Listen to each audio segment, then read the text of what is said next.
So we'll people are still coming in. I think these plant people are a little tardy, but that's okay. It's supposed to be, right? You're supposed to wait for what's appropriate. No? Okay. Oh, golly. Hi, Gina. So nice to see Gina Haddock. I don't know if anybody knows Gina. So we are lucky again, blessed again to have Kathleen do her next in her series of 3. This will be summer bulbs. And as we get started, if everyone would mute, and if you want to, somebody's going to have to, Jeannie can tell us about as far as what you click on if you want to just have a screen view or whatever. If you want just a view of Kathleen, just go up to her and you should get like a little pin, a microphone, and a minus thing. Hit the pin and she should come big for you. And after that, when she starts to present, Jeannie, then click? Yeah, go back to her and pin again. And you should, that'll unpin her and then you should get her screen. Okay. But whenever you want something large, just go up to the little pin and hit it, click it. And then when you want to undo, go back to the pin and unclick it. Our IT expert, Jeannie, gets us out of more trouble than anything. So in the meantime, if we would all mute, and Kathleen LaLiberty will be sharing her wonderful photos and expertise on summer bulbs. And remember, next week we have dahlias. And we're also looking for advice about vegetable gardening. So if you have something you want to learn about vegetables, let us know, let me know, and I'll pass it on to Jack Lazarowski, who's down in the corner. He's going to be doing our vegetable, or leading the vegetable part of our gardening series. So Kathleen, thank you very much. And we'll save for questions to the end. So if you have questions, we'll go through either the chat room or you raise your hand and I'll call on you and Kathleen will answer your questions. During the presentation, I can't see you because it fills up my screen. And nor can I hear you. So I guess it's no worries. Okay. All right. Ready? Let me see if I can get started here.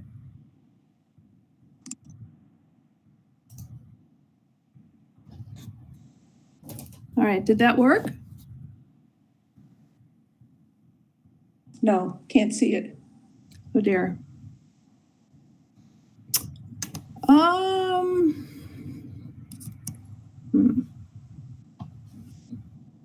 Let's see.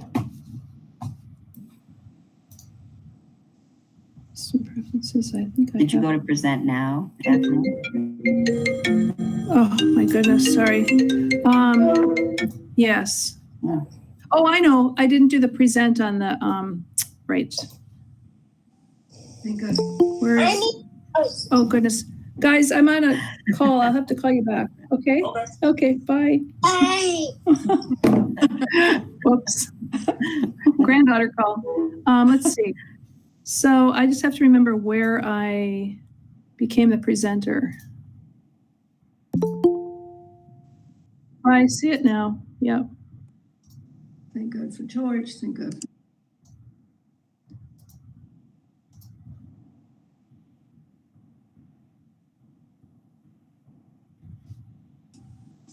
Got it. Did that work? Yes. Good. Okay. Sorry about that. All right. So this is summer blooming bulbs, and in this little few minutes, I'm going to talk about not just true bulbs, but also rhizomes and corms, which are just other types of bulbs kind of fall under the bulb classification, at least for me. And hopefully there'll be some you know and some you may not. And I'm going to kind of go in bloom time order. So stuff that starts in late May, early June, and then continues right into September. So if you have some bloom time gaps in your garden, maybe you'll see something that you could add to fill those gaps. So the first one, let's see if I can. What is that?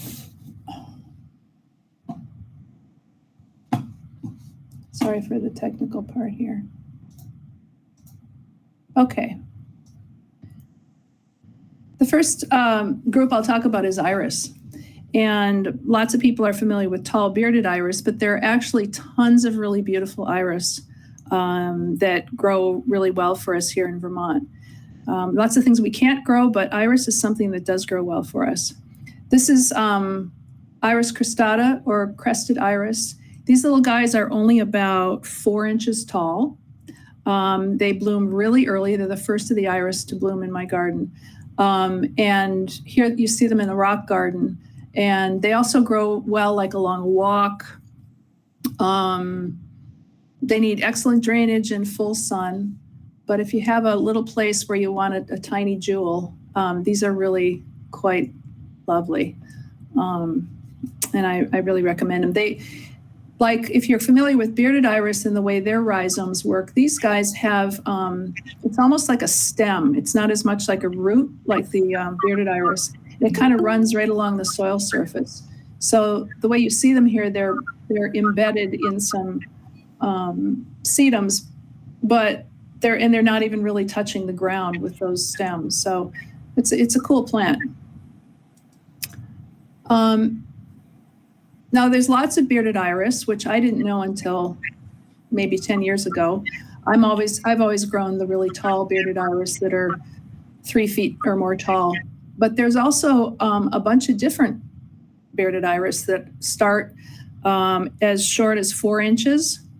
And there's lots of different places you can use these kinds of shorter ones. I find their foliage is also really a nice feature in the garden. Here's a picture of my rock garden, and in the back are some dwarf bearded iris. So those are about 15 inches tall or so. And the photo on the right is one of those. So you get sort of all the beauty, although they're not quite as big as a regular bearded iris. They're pretty great, and they never tip over, which is certainly the problem I always had with the tall bearded iris. Here's some other ones. Iris come in so many incredible colors. They're like stained glass. They're just so beautiful. I still have some tall bearded iris though as well. And so let's see if I was going to tell you anything about those guys. So the rhizomes are the kind of fleshy part of the root that's above the soil surface or just at the soil surface. And iris like to have that, about half of that root, the rhizome, exposed to the light, and about half of it underground with their roots. So one of the things people sometimes do is just put those rhizomes too deeply. They really need to have some sun on them. That's the other thing about iris, is that if you don't really want to have a ground cover or mulch covering the rhizomes, because they need air circulation, but they also just need light in order for you to get a good show of flowers. Not many insects bother these, although there is a vine or a weevil kind of thing that gets into the rhizomes, and if you'll see little holes and stuff in some of the old ones, and really it's best to transplant and divide your iris every couple years, and just throw out any of the rhizomes that look to be damaged in any way. And that's a way to keep your iris nice and healthy. Another type of iris are the Siberian iris. These are the super easiest iris, I think, to grow. They kind of look like an ornamental grass most of the year. Long, narrow foliage, probably about 3 feet tall. They're very clump forming. And then in early to mid-June, they have these wonderful flowers. So these are beardless, so they don't have those fuzzy little beards that they have on the other ones. The flowers are smaller, but they have their own beauty, and they come in also in lots of pretty colors, not as many as the bearded iris, but purple, white, yellow, just kind of a pinkish one. These are really great, really easy. And the last kind of iris I was going to talk about is Japanese iris. These look very exotic, but they're actually fully hardy for us here. Japanese iris, in some climates, they grow them in really boggy places, but here our soil is moist enough most of the year that you can grow them pretty much anywhere. If you had a really dry soil, you probably wouldn't want these, but they do need consistent moisture. But the flowers, these are the last of the iris to bloom, probably sometime in early July. They are very tall. They're 3 to 4 feet tall, and the flowers are really large. I'd say they'd be 6 inches across at least. Just stunning. And these, I don't know why more people don't grow them, because I think they're incredible.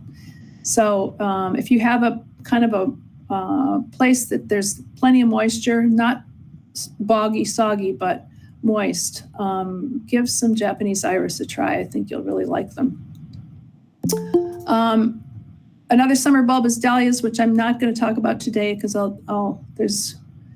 I could talk about dahlias for 3 days, so I'm not going to get into those today. But that's probably one of the most showy summer bulbs that we have. But I will talk about lilies. Lilies are a true bulb, and they are, almost all of them are hardy for us here. There's lots of different kinds of these as well, too, that a lot of people don't realize. And each of them blooms at a different time of the summer. So if you plant 4 or 5 different types, you'll have lilies blooming from early June right through August.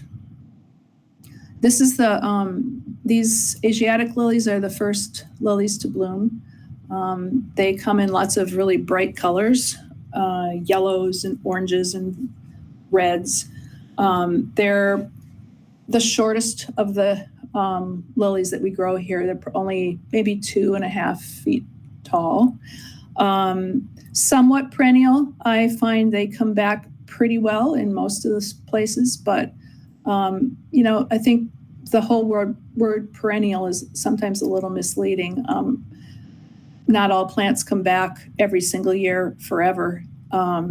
If you get a couple years out of them, they're still hardy and they're still perennial. So anyway, Asiatic lilies are great for a flower bed because they're not super tall. You never have to stake them. Butterflies love them. And they make nice cut flowers. So if you have a cutting garden and you have some extra bulbs that you have hanging around, put them in your cutting garden and you'll feel fine about cutting them and bringing them in the house. So there's lots of hybrid lilies that are hybridized from different types of wild lilies from all over the world. LA hybrids are a hybrid of the Asiatic that you just saw and Longiforum lilies, which are trumpet lilies. LA hybrids, as you'll see in the next couple slides, you couldn't really tell by looking at them that they're LA hybrids because a lot of them look different from other ones. But what it means is that you're getting the best qualities of the Asiatics, which is the nice bright colors and open flower faces, and a somewhat shorter habit. And the trumpet lilies, which are taller, have larger flowers, and they're usually fragrant. So the hybrids you don't guarantee that they're going to be fragrant, but some are fragrant. The Longiflorum fragrance genetics doesn't always come through, but they're still a really nice lily, a little taller than the Asiatics and blooming a little bit later, but they have the same nice bright colors as the Asiatic lilies. This is yellow diamond. I've had this one for years, and it's formed a nice big clump with probably 20 stems, each with 8 or 10 flowers on it. So you get a nice long show of color. This is a OA hybrid. This is an Oriental Asiatic hybrid. So we'll look at Oriental lilies in a minute, but this has the parentage of the Asiatic, so you get the bright color. The Oriental also has the fragrance. So this variety is fragrant. And the same kind of height deal as the Asiatic, where it's about 3 to 4 feet tall. And there's a whole bunch of different ones of different OAs. This is Lilia murgal. It's a true trumpet lily. This is actually a species lily. They're found in Asia, growing in fields just like this, if you can imagine. Very closely related to the lily we call the Easter lily, which is also a trumpet lily. So they're super fragrant. They're very tall. In my garden, they're about 5 feet tall. So they do need to be staked, but I think it's always totally worth it. So this is the trumpet lily, very elegant. This is an OT hybrid, Oriental trumpet hybrid. So if you get confused by these, I'm sorry, but you can usually work it out. So this has the has the trumpet lily genetics in it with the Oriental lily genetics. There's a ton of OT hybrids out there. And again, they don't always look the same. So this is one, Levon, which is a really super one. This is a different one, and you can see it looks totally different. And this is another one. It also looks totally different. So what is the same about them is they all tend to be about 4 to 5 feet tall. They're super robust. Like this yellow one, the stalks of this are about 1.5 inches across in diameter. They're just like little trees. Super, super strong and very reliably perennial. They are intensely fragrant. The whole yard smells wonderful when they're in bloom. I can't imagine summer without lilies. I will mention that there's a slight problem with lilies now that's cropped up in the last few years, which is the red lily leaf beetle. This is I don't know, I think it probably comes from Asia. How it got here, I'm not sure. I think it came down, was imported obviously, but it came down through Canada. Vermont's one of the first places in the country, in the US, that's struggled with this pest. I've had it for about 10 or 12 years here in my garden. I know people who've pulled out all their lilies because this is such a terrible pest, but like I said, I love lilies, and I've managed to keep it under control. So if you have, there's plenty of articles on the web about how to deal with it, but just in brief, it's a bright red beetle. It overwinters in the ground as a beetle. It emerges right when the lilies first come out of the ground. It starts laying eggs, and the larvae are it's kind of a yellowish, soft-bodied thing that is voracious eater, and they can defoliate a 4-foot plant in a day. And a lily carries all of its foliage on the stem, so there's no like leaves at the bottom of the plant. So the damage that the lily leaf beetle does kills the plant because they have no other way to photosynthesize. This is all their leaves are gone. There's no bulb, there's no flowers. So when these guys attack, it's a big deal. So what I use is a product called spinosad. It's a bacterial insecticide. It's organic. It's a liquid, and I put it in a sprayer. You mix it down, and I spray once a week as soon as I start seeing them until I stop seeing them.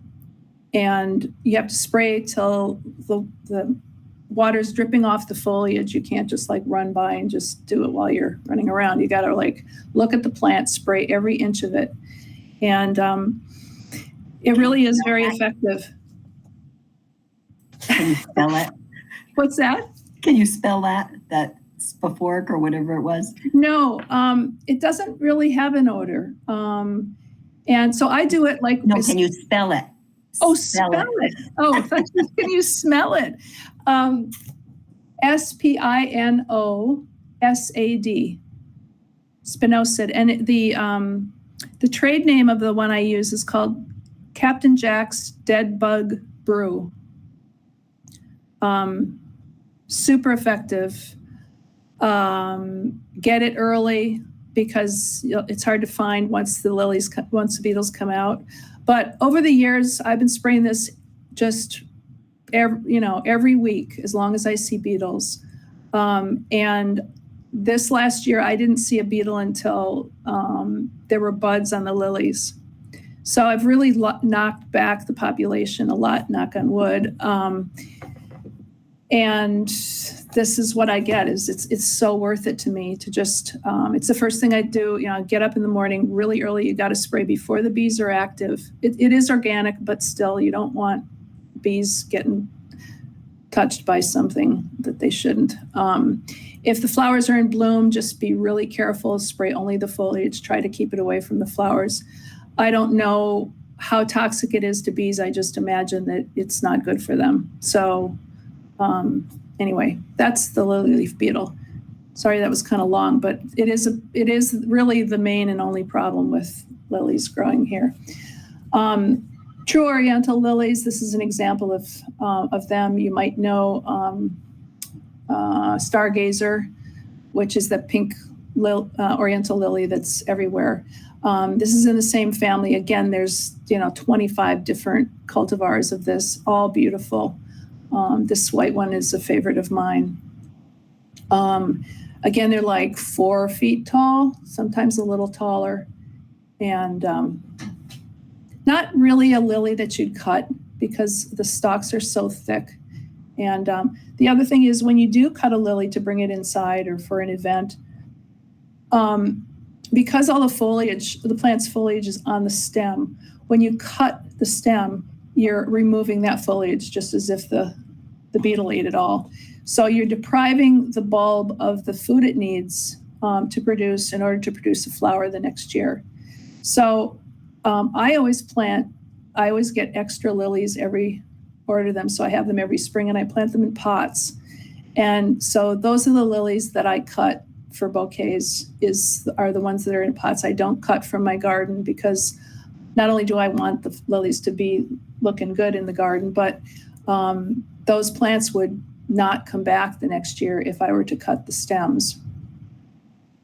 Does that make sense? If you can get a package of 25 mixed lily bulbs for probably $25.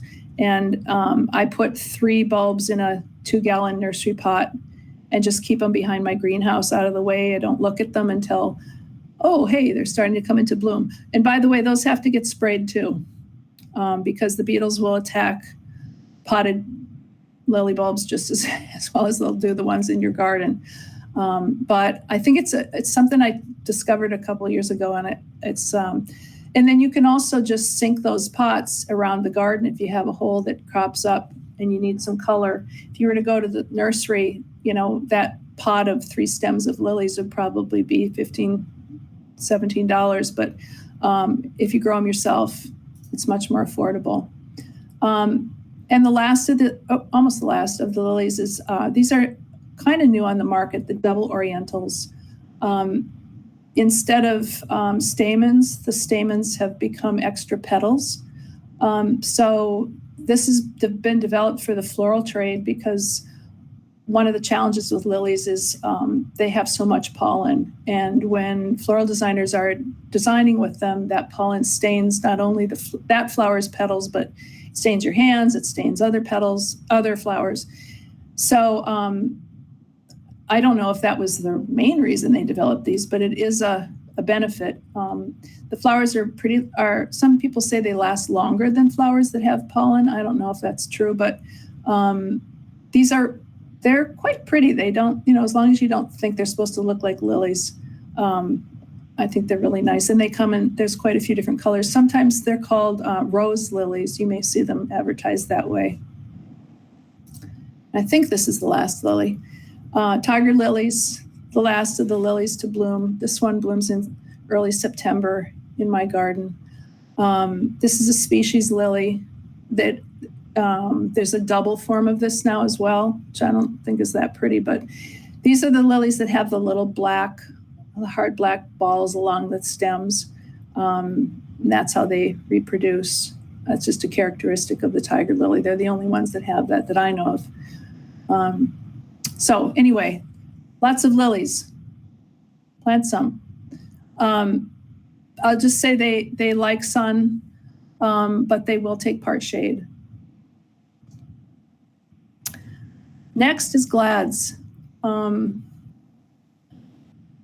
of flowers kind of come and go in terms of their popularity. Dahlias were not really very in until maybe 12 years ago or so. Now, of course, people go crazy for them. Glads, I really think are in a comeback now. They've also been out of favor for quite a long time. And I'm seeing them more and more on Instagram, and floral designers using them in really cool ways. So I'm a fan. One of the things about glads that's great is the corms are super cheap. I mean, you can get them for 30 cents a corm.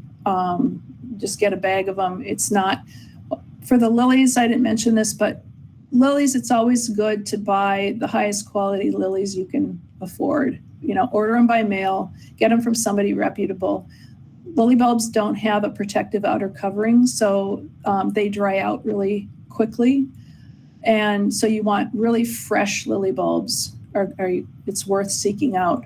Whereas in the case of gladiolas, these corms are kind of dry to start with, and they're pretty indestructible. And so if you're at Home Depot and you see a bag of glads for $2.99, just grab them because they probably will grow. Planting glads, they, like all bulbs, they like a well-drained soil. They should be in full sun. And I plant mine about 4 or 5 inches deep, which is deeper than you might think because the bulb is only, I don't know, it's the size of a silver dollar maybe.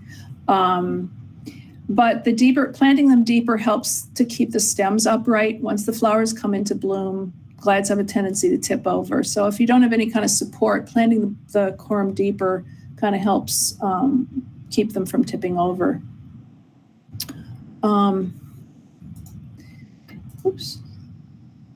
So let's see what else I'm going to say about glads here. They bloom about 80 days after planting. So the best thing to do is buy a bunch of corms and then divide them into groups of, a handful that you're going to plant every 2 weeks or so. So start planting as soon as there's no frost. So, middle end of May, and then keep planting until right through June, until early July. And that way you'll have new glads coming into bloom right into September. Otherwise, if you plant them all, they're all going to bloom the same week or two, and then you're done. So set aside a little area. They're great for a vegetable garden, I think, because, usually you have some extra room there. And so don't plant them all at once. That's the main thing. You can also, it's easy to save glads, though they're not hardy here. It's easy to save them from one year to the next. So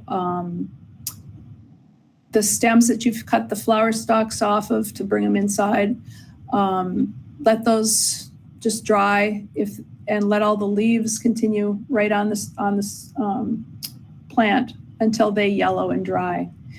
And then before hard frost, pull them up. I leave the stems on because it's just easier to pull them up that way. Just yank on them, they come right out. And let them dry somewhere like in the basement or a barn where they're not going to freeze. Once they're fully dry, you can cut off the stalks, and you'll wind up with, you'll wind up basically with this. Here's where the stalk has been cut off, right at the top there, that point. So cut off the stalks, and then you can just put them in a box or something in the basement and replant them the next spring. They're incredibly easy. So these peach ones are some that I grew last year, and that's Peter pears, I think, is the variety.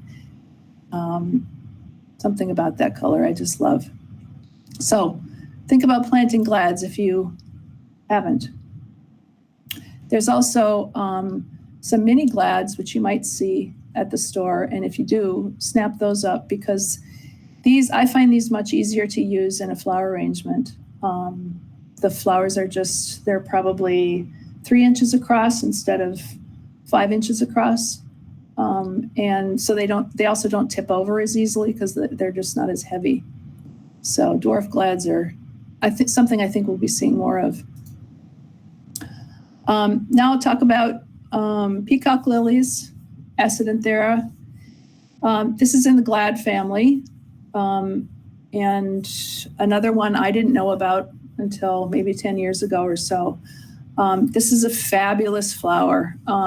Like glads, the bulbs are really inexpensive. They look pretty much like a glad bulbs, but except smaller, probably half the size. Whereas glads have no fragrance, these are intensely fragrant. They're wonderful. They have a spicy, really kind of exotic smelling perfume. And you get each of these stems. Let's see, I'll show you a picture of, how they look. So the foliage is a little more slender than a glad foliage. So it has this grassy look. I think they're really beautiful in the garden. And each of those stems has a dozen buds on it, and they open one at a time. So you get flowers for at least 3 weeks, probably a month. They just sort of dance around, the wind blows them. I think they're just really beautiful. This is another one that I grow in pots. I use, again, nursery pots, I don't know, you can put them pretty close, like an inch apart. So maybe 8 bulbs in a pot. Put them somewhere out of the way. Once they form buds, put them into the garden wherever you feel like you need a little burst of some excitement. I also put them all around my front entryway in August, and it's just kind of a thing about August that I love is I kind of walk through this fragrant tunnel of all these butterfly white flowers. I'm crazy about them. So I think they'd probably be more popular if they had a friendlier name. They are one of those plants that keep getting renamed. So you may see them as Acidanthera. You may see them as, I don't know how you say, Muriale. You can see them as Gladiolus calicanthus. Sometimes they're called Abyssinian gladiolus. So anyway, this is what they look like, whatever they're called. And the next summer bulb is eucomis, sometimes called pineapple lily. Another, probably the most exotic looking bulb that I grow. I'm not exactly sure where these are native to. They look like something from South Africa to me, but I grow these always in pots. I know in some climates they put them in garden beds, but here I think they work really well in pots. And on the right here is a pot by my front door, and I think the foliage is just so beautiful, and pots kind of allow that to cascade over and create a foil for the flowers. So obvious why they're called pineapple lilies, although I don't think they have anything to do with pineapples. These are super cool plants.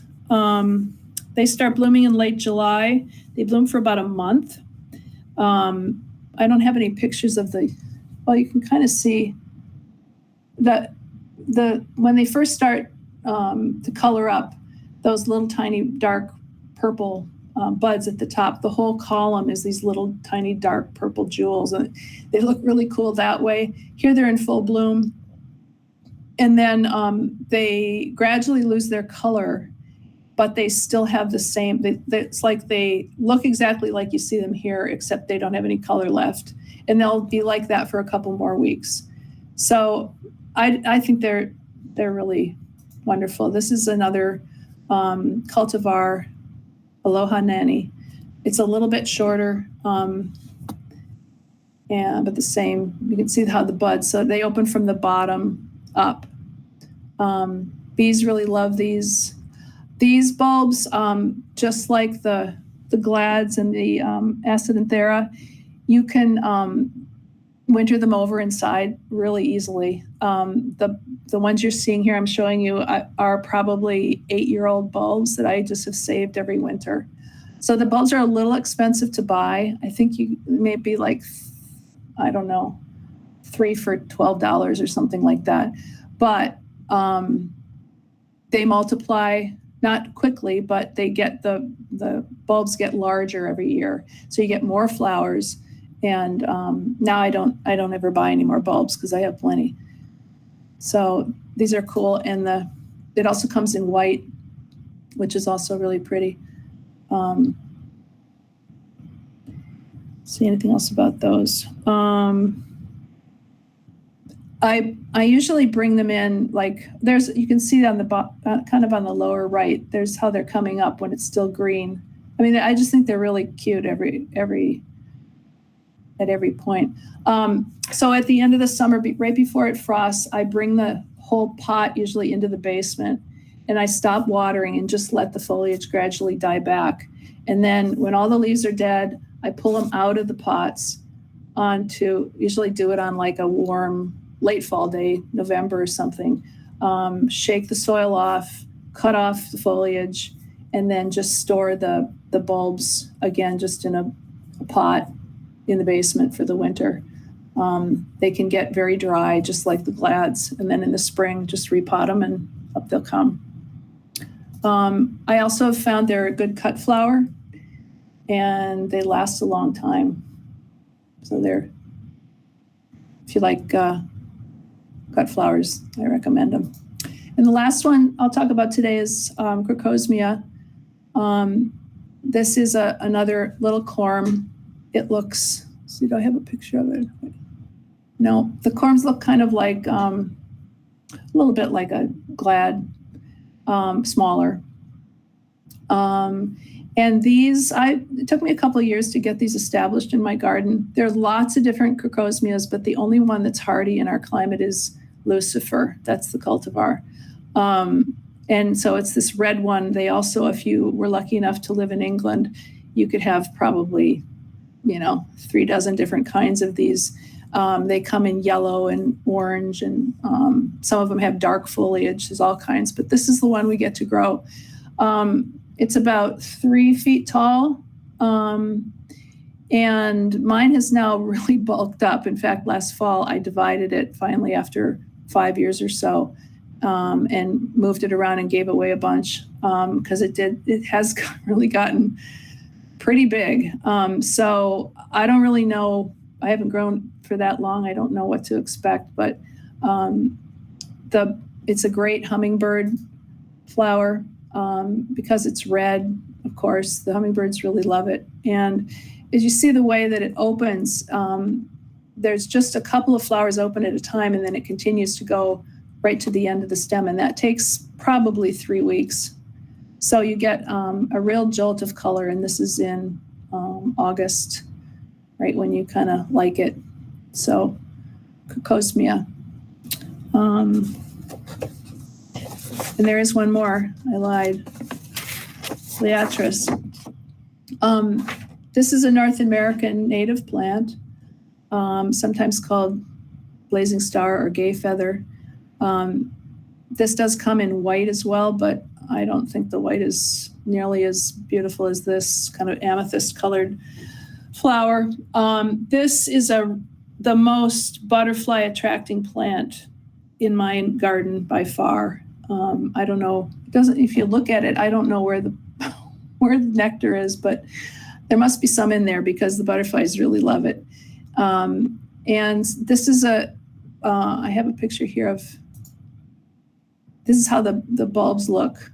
Again, really inexpensive, easy to plant. This is in my meadow garden. So it's I don't have any of it in my flower gardens. I don't know for any reason in particular, but it works really well in a kind of a naturalized planting, strong enough to hold its own. And it has this kind of cool foliage too, kind of like a lily foliage. So that's Liatris.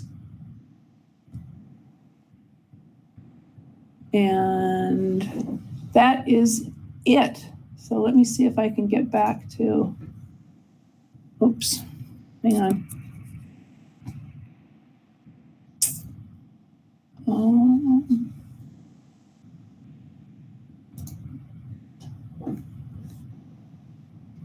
Okay, hang on. Stop sharing. There. Does that work? Can you see me now? Yes. Good, thank you. Beautiful. So hopefully those were some that you might not have been familiar with. And I'd be happy to answer any questions if you have any. I have a question. No one else does. And Yeah. I'm going to reflect my ignorance. But so what's the difference between a daylily and the lilies, the Asiatic and the other lilies? Yep. Yeah, very different. They're a completely different genus. So it's just to confuse people. Daylilies are hemerocallis, and they have roots, like a root ball, like most perennials, whereas lilies grow from bulbs. And they're just completely unrelated, and it's just a name problem. It's like peacock lily is also not a lily or a daylily. But the lilies I just talked about are liliums. That's the genus, so they're true lilies. And bulbs. Yeah, and bulbs, which don't have to be bulbs, because bulbs can also be corms and rhizomes, and it's confusing. But you don't have to worry about all that too much. If you like the flower, you should plant it. Okay. I wanted to make a comment. Yeah. My liatris. Yeah. One year I counted at least 25 butterflies, and they were monarchs that year. It was a good year for monarchs. Wow. They just love liatris. So the next year I went out and bought tons of bulbs, and I planted them all over the place. Yeah. Because I care about the butterflies so much. But anyway, I would really plug the liatris as well. Did the ones that you planted take?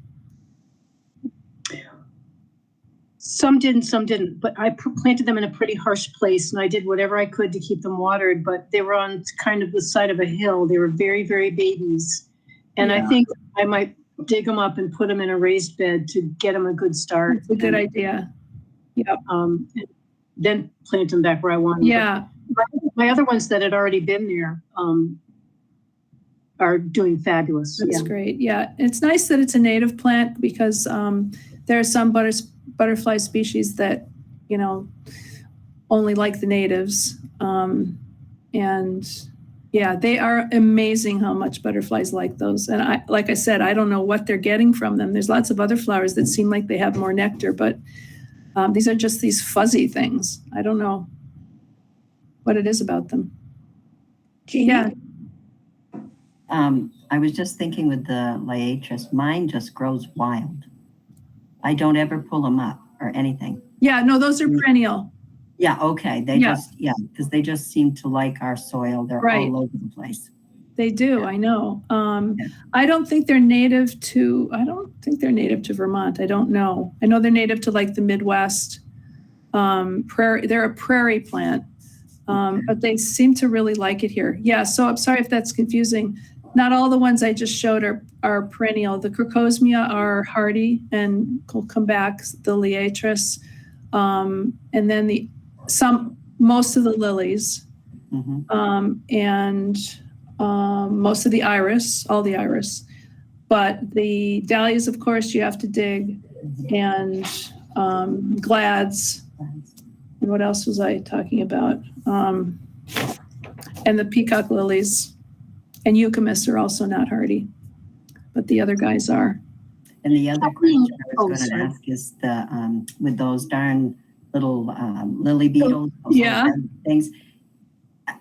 Have you heard of anything that you could like put into the soil over the winter to try to kill the larva? Or? No, but if you could come up with that, you would be so rich. Because Yeah, I know. that was the thing is, they're just coming up from the ground. I know. But Magically. the thing is, the soil is so much more complex than we will ever know, certainly in our lifetimes. And anything that you put in the soil is going to kill something else. Yeah. And it's actually even worse than kind of putting it on the plant because the soil is just that much more complicated. So it would be awesome. It's not something you can like do a soil drench even during the season. You have to put it on the foliage, which is where the larvae are eating. Wasn't that good of me? I didn't mention what the larvae do. Do you know what they do? So the lily leaf beetle larvae have a fecal shield. So they eat your plant and then they put all the poop on their backs. And then they keep eating. So when you look at your plant, you won't see the larva. You'll see this clumps of brown goo. Yes. And you know, if you have the guts to squish bugs yourself, the problem with these is that they shoot. So you squish them and the larva shoots out because it's got this protective shield. So they are disgusting in every possible way. Yeah. You got to get rid of them. Yeah.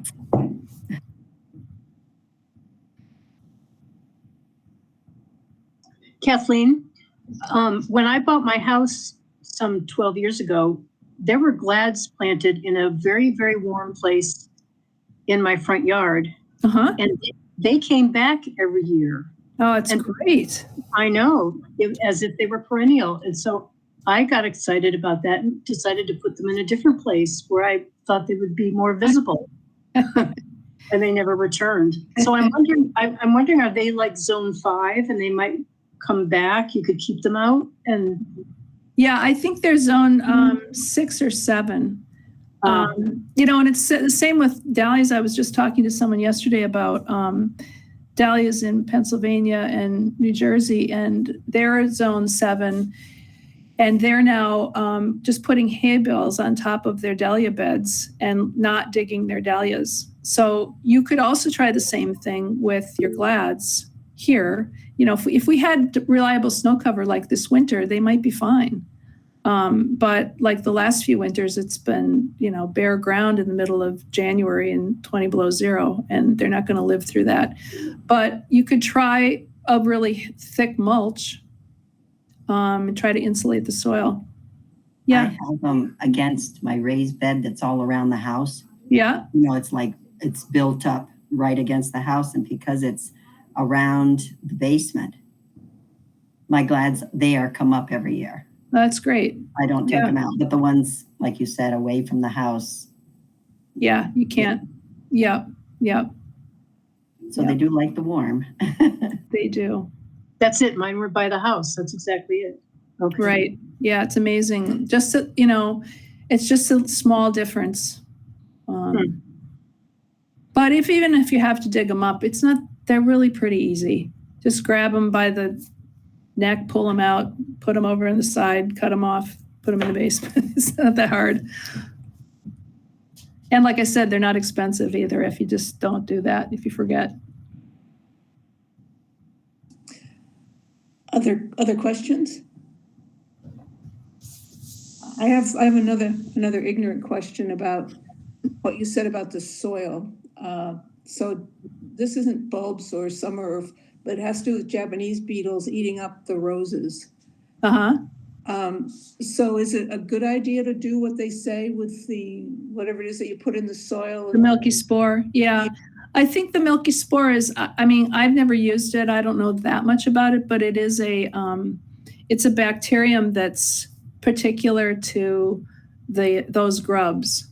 And so it infects those grubs. From at least what I know about it, it's not supposed to have any effect on other things. It's selective. And yeah, that's all I know about it. As far as how well it works, I've heard differing opinions about that. Sometimes people say in warmer climates it works better than in cold climates where the bacteria can't get well established enough to really have an effect on the grubs.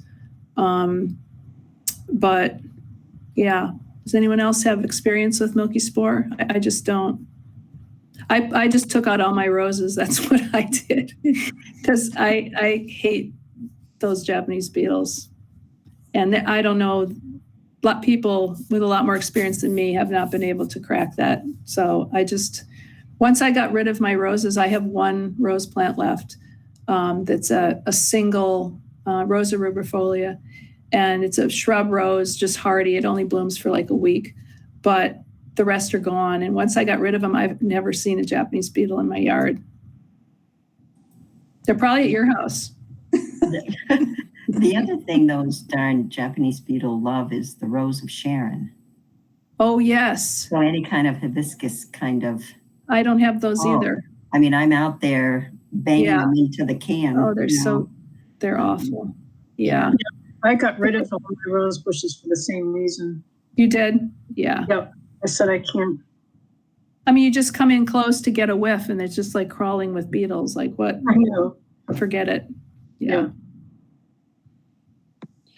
You said to buy from a reliable dealer. What are some mail order places where you can get good bulbs? Well, I've worked for the past 10 years for one, which is Longfield Gardens. And we have pretty good quality bulbs. But also I would recommend Sheepers, SCHEEPERS, Sheepers bulbs. They're in Connecticut. I know the owner, she's second generation Dutch bulb purveyor.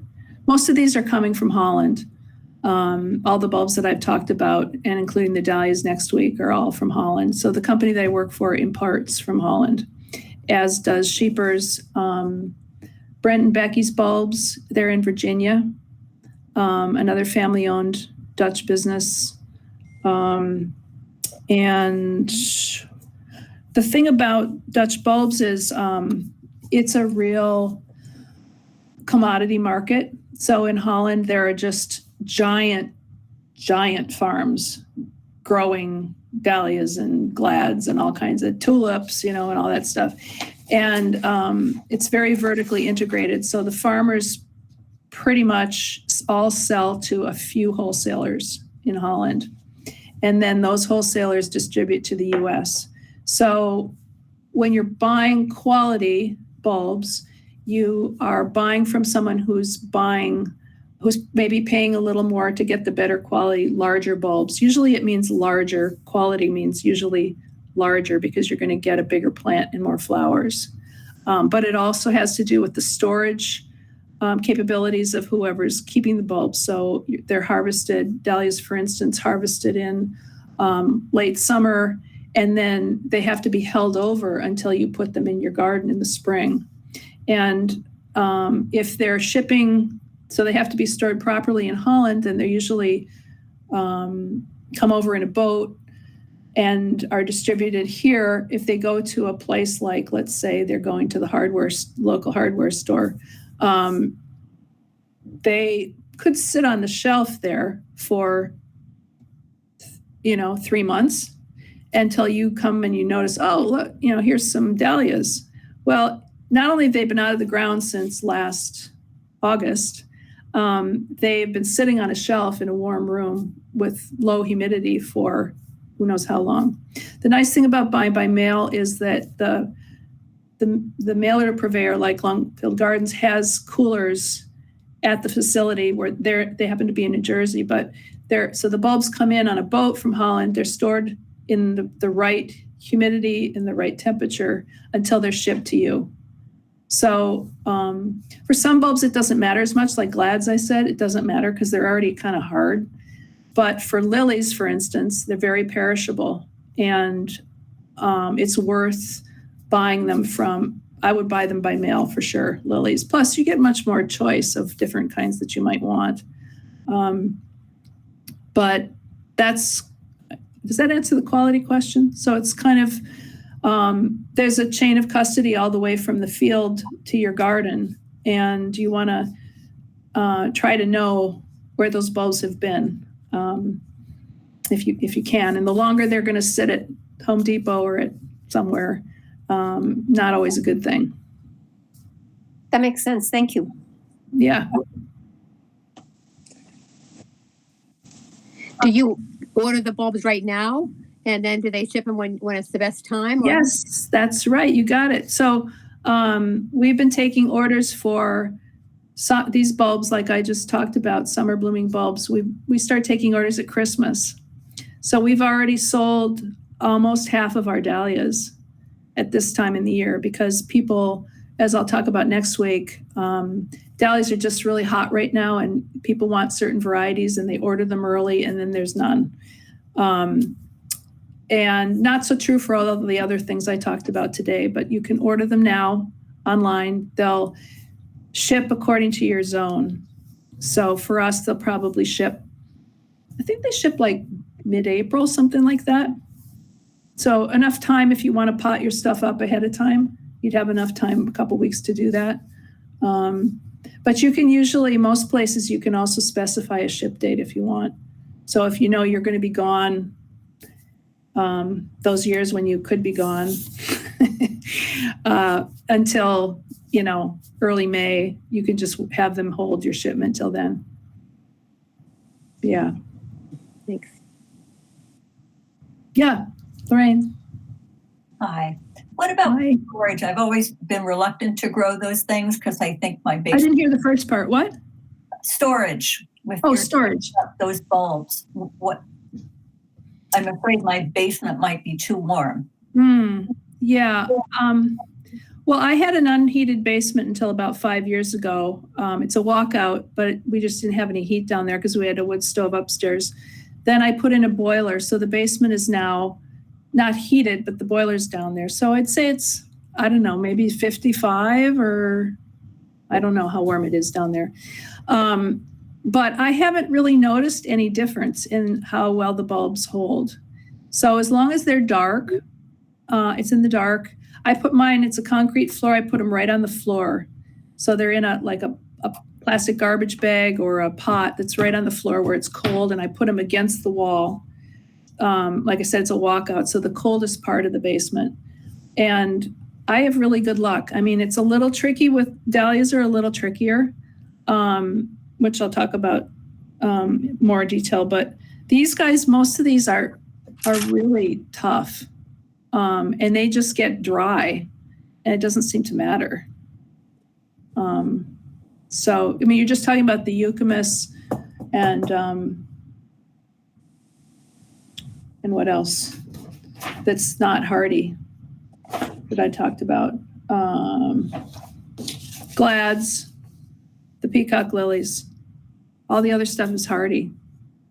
The Acidanthera. Yeah, the peacock lilies, Acidanthera. Yep. Did I get you for those? You're going to plant those? Yeah, that was my. Good. I'm telling you, you're going to love those. And those come out. You dig those up. I bring them in just like a glad. Okay. So bring them in, leave them till all the foliage is dry. Then cut it off. You have to use pruners because it's kind of thick. And then just put all the corms in a box and replant them. But you can also just buy some. I often will buy another whole bag of them because they're very inexpensive. And you just can't have too many.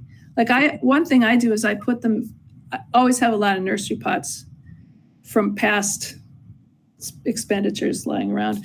And so I pot up a lot of extras and it's a great gift. Like someone comes over and you have this, 3 foot tall grassy thing with buds on it. And you're like, hey, it probably cost you $5, and you give them that and they'll have flowers for a month. So it's, I don't know. I think it's really worth it to buy a bunch, but I'm the wrong person to ask. And I've got one more question. Yeah. Years and years ago, I did a tour at your house and just was in love with your Bonica rose. With what? Bonica rose. Oh, the Bonica. Oh my gosh, that was a long time, Lorraine. Is that gone now? That went too. That is such a beautiful rose, but it only really was successful for a couple of years, maybe 3 or 4 years. And then I think it winter killed before I could pull it out because of the Japanese beetles. But did you try growing that? No, but I just had about 7 pine trees cut down from my yard 2 years ago. So instead of woods, it's now bright sunshine. Well, give that a try. Yeah. Thinking I about think it's still, I don't know if it's still in the trade. I sometimes certain cultivars come and go, but there was such a pretty little pink, really sweet pink rose, and not very tall. Yeah. Yeah. That's great. I'm so glad you remember that. I do too. Anybody else? That's it. So if you want to know about dahlias, it's a slippery slope. I'm just warning you. But I'll talk about them next week. Thank you. Yeah. Thank you. Thank you very much. Thank you so much. Thank you, Kathleen. Thank